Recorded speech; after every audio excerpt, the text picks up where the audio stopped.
জুলাই আগস্টের আন্দোলনে হত্যাযজ্ঞের দায়ে দল হিসেবে আওয়ামী লীগের বিচার নিয়ে গত এক বছরে জলঘোলা কম হয়নি। দলের বিচারের সুযোগ তৈরিতে সংশোধন করা হয় আন্তর্জাতিক অপরাধ ট্রাইব্যুনাল আইন। এরপরও আওয়ামী লীগ ও তাদের শরিক দলগুলোর বিচার চেয়ে এনডিএম চেয়ারম্যান ববি হাজ্জাজের করা আবেদন এক বছর ধরে ফাইলবন্দি।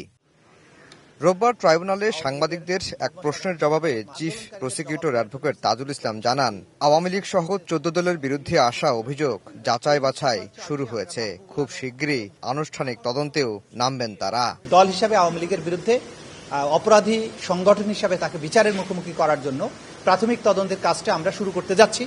সেটা যদি পুরো দমে শুরু হয়, খুব সহসাই আনুষ্ঠানিকভাবে তদন্ত শুরু হবে। এদিন বৈষম্য বিরোধী ছাত্র আন্দোলনে সিরাজগঞ্জে ৩ জনকে হত্যা মামলায় সাবেক এমপি জান্নাতারা হেনরি সহ ৩ জনকে কারাগারে পাঠান ট্রাইব্যুনাল ১ আর ট্রাইব্যুনাল ২ কুষ্টিয়ায় ৬ জনকে হত্যা মামলায় আওয়ামী লীগের যুগ্ম সাধারণ সম্পাদক মাহবুবুল আলম হানিফ সহ ৪ জনের বিরুদ্ধে আনুষ্ঠানিক অভিযোগ দাখিল করে প্রসিকিউশন। ৪ জনই পলাতক। ডেন্টিস্টের পরামর্শ নাও নতুন কোলগেট অ্যাক্টিভ সল্ট।